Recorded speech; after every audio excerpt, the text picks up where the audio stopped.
The NRA just on Friday had their yearly meeting, and you can't get through it without something crazy happening. We've got a couple of things this week. Wayne LaPierre, of course, very big name when it comes to gun rights in America, he gave a speech. He's given versions of this before, but it's worth retreading because it is absolutely psychotic. Here are a couple of choice quotes. "We know in the world that surrounds us there are terrorists and home invaders and drug cartels and carjackers and knockout gamers and rapers, haters, campus killers, airport killers, shopping mall killers, road rage killers, and killers who scheme to destroy our country with massive storms of violence against our power grids, or vicious waves of chemicals or disease that could collapse a society that sustains us all.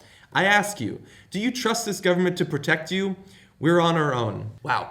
Are you as terrified as I am coming out of that speech? I have to imagine people were shifting in their seats kind of uncomfortably during that speech. It almost sounded like some sort of deaf poetry jam, like the knockout gamers and the rapers, haters, campus killers. Like, that's a long list to put together, and he's given versions of that list, as I said before. He just keeps adding to it as more and more scary things develop. Now look, every one of those things is true to some extent. Those things do exist, I suppose. There are people who hijack cars. There are road rage killers. But there's not a million road rage killers. There's not 100,000, 1,000 road rage killers. It's very rare. Knockout gamers, yeah, there's been a couple of instances of people playing that game. It's not as big as we feared it might become. All these things, rapers, haters. What the fuck is a hater? Like, is he a rapper? Is that...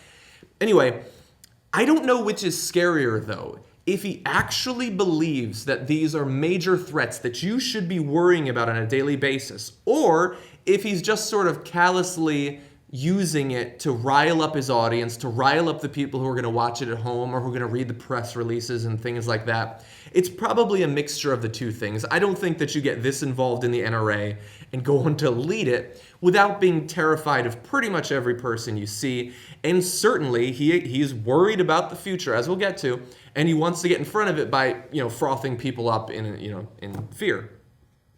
What they're really scared of course, is not road rage killers. It's not rapers and haters. It's gun regulation, gun rights regulation. And that might actually be coming. As you've probably seen over the past couple of weeks, Bloomberg is going to be putting a huge amount of his own money. It looks like they've got about $50 million right now that they're going to be using to try to influence politicians, influence state legislatures to get some sort of gun control legislation out there. Now look, of course, $50 million is not an insane amount of money when it comes to trying to wage this sort of war across the entire country. The NRA has got more money than that. But bear in mind that the NRA, for all the influence they have over politicians on the local level, on the national level, they don't have as much money as like medical companies, as energy companies, tech companies, and things like that. They don't actually have to put that much money in because they're really not directly competing against any other organized interest. There's a lot of environmental groups that the energy companies have to sort of lobby against. There's some parity there to some extent, but not really up until today when it comes to gun control. And so it'll be interesting to see if Michael Bloomberg can generate some of that.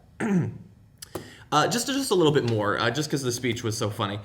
Freedom has never needed our defense more than now. Almost everywhere you look, something has gone wrong. You feel it in your heart, you know it in your gut. Something has gone wrong. The core values we believe in, the things we care about most, are changing, eroding. Our right to speak, our right to gather, our right to privacy, the freedom to work and practice our religion and raise and protect our families the way we see fit.